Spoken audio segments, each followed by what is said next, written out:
계속 이어서 213번부터 문제 풀어보도록 하겠습니다. 213번입니다. 다음 중에서 자석의 일반적인 성질에 대한 설명으로 틀린 것은 무엇인가? 여러분 자석 다 잘 알고 계시죠? N극과 S극이 있죠. 자력선은 N극에서 S극으로 향하게 되죠. 자력이 강할수록 자기력선의 수가 당연히 많죠. 자석은 고온이 되면 자력이 증가한다? 아닙니다. 여러분 만약에 자석을 가지고 아주 뜨거운 곳, 아주 뜨거운 곳에 놓게 되면 자력이 더 감소하게 됩니다. 그래서 이걸 우리가 뭐 소자법 이렇게도 이야기하게 되는데요. 4번은 다른 이야기입니다. 자기력선의 설명 중에서 맞는 것은 무엇인가 물어보고 있습니다. 자, 1번 N극에서 시작해서 S극에서 끝난다? 맞네요. 1번에서 맞네요. 2번 교차하지 않죠. S에서 N? 아니죠. 자기력선은 가시적으로 보입니까? 제가 여러분 자석 딱 들고 있으면 여러분 자석 딱 보게 되면 여기 막 선이 막 이렇게 보여요? 이거 보이신 분은 지금 공부하시면 안 됩니다. 다른 데부터 가봐야 되죠. 공부할 때가 아니에요. 큰일 나는 겁니다. 답은 우리가 쉽게 알 수 있죠. 자, 자기회로에서 강자성체를 이용하는 이유. 자기회로에서 강자성체, 그러니까 보통 우리가 모터라든지 이게 다 철심으로 되어 있고 전자석 같은 거 할 때 철로 되어 있는데 이 철이 강자성체인데 왜 강자성체를 이용하게 되느냐. 자기장의 힘을 잘 전달해서 그렇습니다. 결국 투자율이 이제 크게 된 건데요. 자기저항을 감소하기 위해서라고 하는 거죠. 자기저항이 감소돼서 그런 거죠. 답은 1번에 해당합니다. 다음 중 강자성체로만 이루어진 것, 니, 코, 철망. 3번 강자성체만 이루어졌죠. 자, 상자성체 한번 볼까요? 알, 백, 주산질, 알루미늄, 백금, 주석, 산소, 질소, 알, 백, 주산. 상자성체는 살짝, 그러니까 거의 사실은 자성체로 바뀌지 않는 것이 상자성체고, 반자성체는 좀 반대 성질을 가지게 된 것, 극성이 반대가 되는 걸 우리가 반자성체라고 부르게 됩니다. 자, 다음 중 강자성체가 아닌 것은 무엇이냐? 자, 3번 백금, 아까 상자성체라고 불렀었죠. 3번은 해당되지 않고요. 다음 중 상자성체에 속하는 것, 자, 철, 그 다음에 산소 들어가게 되는데, 산소는 상자성체에 해당하게 됩니다. 여기는 이제 은이 있고, 그 다음에 비스무트가 있게 되는데, 이런 것들은 다 반자성체에 해당하게 되죠. 다음 중 반자성체는 무엇인가 물어봤습니다. 자성이 반대로 되는 거, 구리, 이거는 반자성체. 아까 백금이라고 하는 것은 상자성체에 해당됐었죠. 그 다음에 알루미늄도 역시 상자성체에 해당되고요. 반자성체에 해당하는 반자성체에 속하는 물질, 여기 Ag, 은이 우리가 반자성체라고 할 수 있겠죠. 니켈, 코발트 이런 것들은 다 강자성체죠. 다음은 자기장 내에서 같은 크기의 자극이 존재할 때 자기장의 세기가 가장 큰 것은 무엇인가? 자기장의 세기가 가장 크다라고 하는 것은 강자성체를 뜻하게 되는 겁니다. 강자성체 뭐예요? 니코, 철망이었죠. 3번에 철이 해당하죠. 다음 설명 중에서 옳은 것은 무엇인가? 자, 이것은 내용을 좀 보셔야 되는데, 강자성체가 투자율이 1보다 아주 크고요. 자화율은 0보다 크고요. 상자성체는 투자율은 1보다 조금 크고요. 자화율은 0보다 크게 됩니다. 반자성체는 투자율은 1보다 오히려 작고요. 자화율도 0보다 작게 되는 이런 특징을 가지고 있습니다. 그래서 지금 설명 중에서 옳은 거 지금 상자성체 물어보고 있고, 그 다음 반자성체, 상자성체 설명하고 있는데, 상자성체는 일단 자화율이라고 하는 것은 0보다 크고 투자율도 1보다 크게 됩니다. 그래서 둘 다 1보다 크게 돼요. 옳은 것을 찾아라라고 하게 되면은 여기서는 자화율은 0보다 크고 반자성체는 자화율이 0보다는 반자성체는 자화율이 0보다 작다라고 대답한 1번이 옳은 대답이라고 할 수 있습니다. 투자율의 단위는 무엇인가? 우리가 지금 공부하는 일은 뭐에 투자하는 겁니까? 휴먼, 사람에 투자하는 거 아닙니까?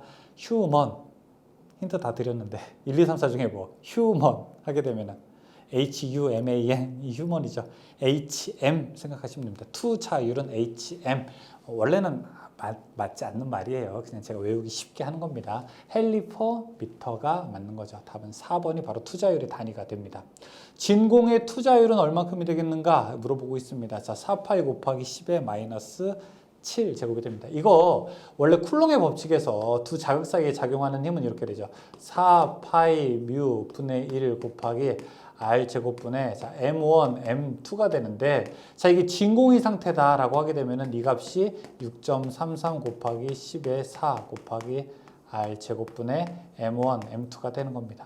자, 이때 뮤제로 진공의 투자율이라고 하는 것은 4파이 곱하기 10의 마이너스 7제곱이 되는 겁니다. 그래서 여기에다가 이걸 넣게 돼서 계산하게 되면 6.33이 나오게 되니까 이건 쿨롱 상수가 되는 거고요. 이거는 진공의 투자율은 4파이 곱하기 10의 마이너스 7제곱이 됩니다. 진공 중에 두 자극 M1, M2를 R미터의 거리에 놓았을 때 작용하는 힘 F의 식으로 오른 것은 제가 조금 전에 썼던 식을 가지고 이야기하는 거네요. 그렇죠? 4파이 부제로 할죠. 여기 2번 해당하나요? 그렇죠? 2번이 맞는 거죠. 진공 중에서 같은 크기의 두 자극을 1m 거리에 놓았을 때 그 사이에 작용하는 힘은 어떻게 되는가? 식 한번 써볼게요. 아까 힘 F는 어떻게 돼요? 9 곱하기가 아니죠. 6.33 곱하기 10의 4제곱 곱하기 R제곱분의 M1, M2. 지금 문제는 진공 중에서 같은 크기의 두 자극을 1m 거리에 놓았을 때 여기가 1이라는 거예요. 그 다음에 자극의 세기도 1이라는 거예요. 1웨버예요. 1이에요. 그렇죠? 그러면 이게 그냥 있으나 마나 6.33이 그대로 힘이 되는 거죠. 6.33 곱하기 10의 4 제곱에 뉴턴만큼 일을 하게 되는 거. 1번 놓을 수 있죠. 자, 진공 중에서 같은 크기의 두 자극을 1m 거리에 놓았을 때 작용하는 힘이 6.33 곱하기 10의 4 뉴턴이 되는 자극의 단위. 조금 전에 했던 거네요. 근데 이거 문제. 자, 이거는 계산하지 않아도 맞출 수 있어요. 왜? 무슨 말이에요? 또 거짓말하려고? 제가 언제 거짓말했습니까? 지금 문제에서 자극의 단위라고 물어봤잖아요. 자, 여기 줄은 1의 단위죠. 쿨럼은 뭐예요? 전기량의 단위죠. 뉴턴은 힘의 단위죠. 웨버가 바로 자극의 단위죠. 그렇죠? 그래서 여기서 이런 문제 풀어보게 되면은 마지막에 무엇으로 물어봤는지로 계산할 수 있습니다. 물론 계산 한번 해보고 싶다 하시는 분들은 이렇게 계산할 수도 있지만 저는 근데 자극의 단위를 물어보기 때문에 쉽게 우리가 대답을 할 수 있다. 그렇게 생각을 합니다. 다음 중 웨버의 단위가 의미하는 것으로 알맞은 것은 무엇인가? 웨버 무엇입니까? 지금 계속 했었죠. 자기력 선속 자극의 단위 답 4번으로 놓을 수가 있죠. 다음 중 자극의 세기가 m 웨버와 길이 l 미터인 자석에서 자기 모멘트 m을 나타내는 올바른 식은 무엇인가 물어보고 있습니다.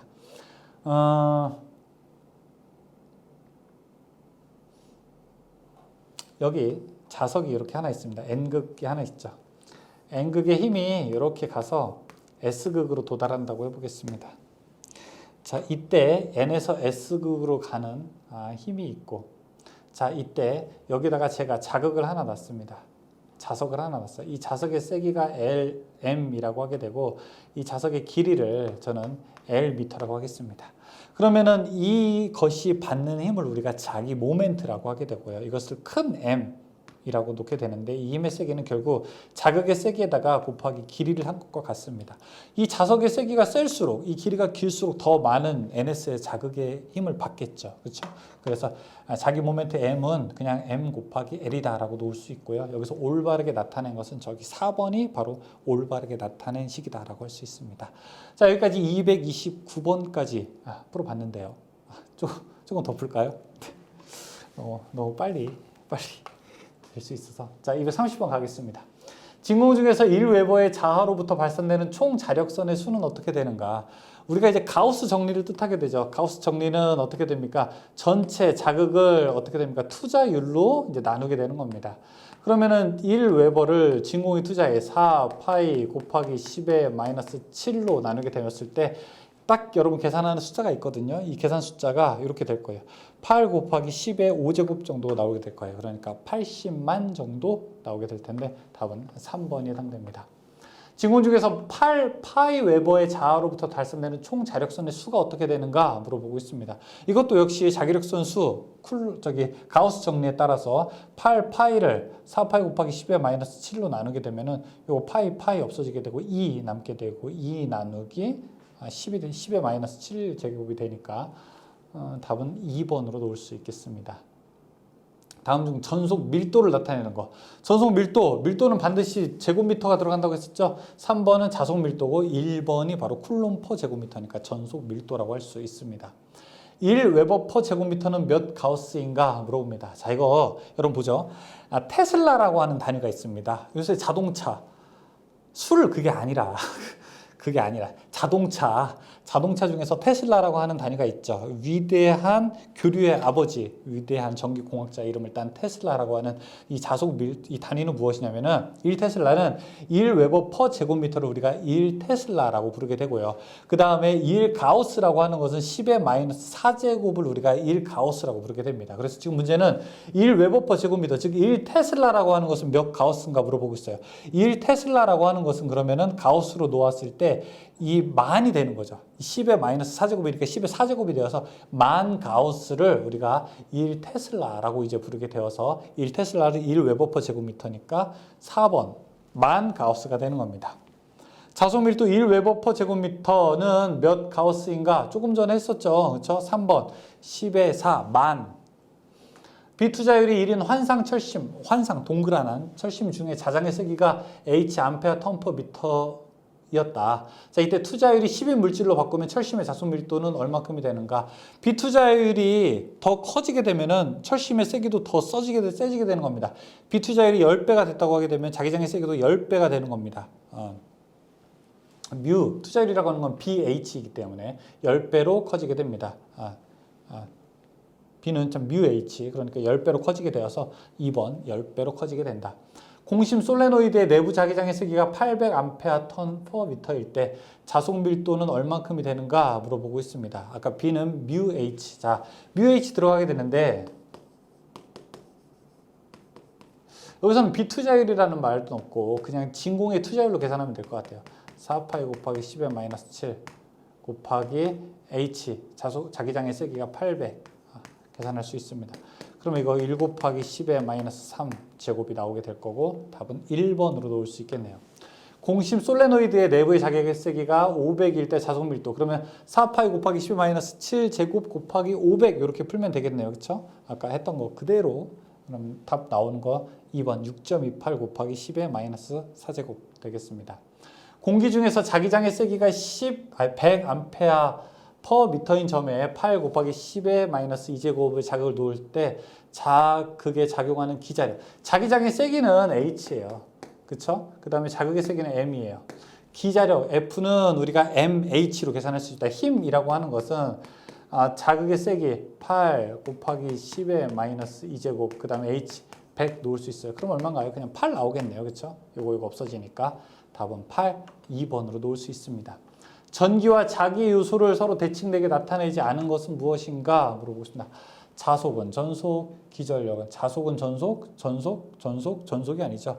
자속. 이 자기 회로에서는 자속이 흐르는 거고 전기 회로에서는 전류가 흐르게 되는 겁니다. 그래서 우리가 1번 자속은 전속이 아니라 자속은 전류라고 이렇게 이야기를 할 수 있습니다.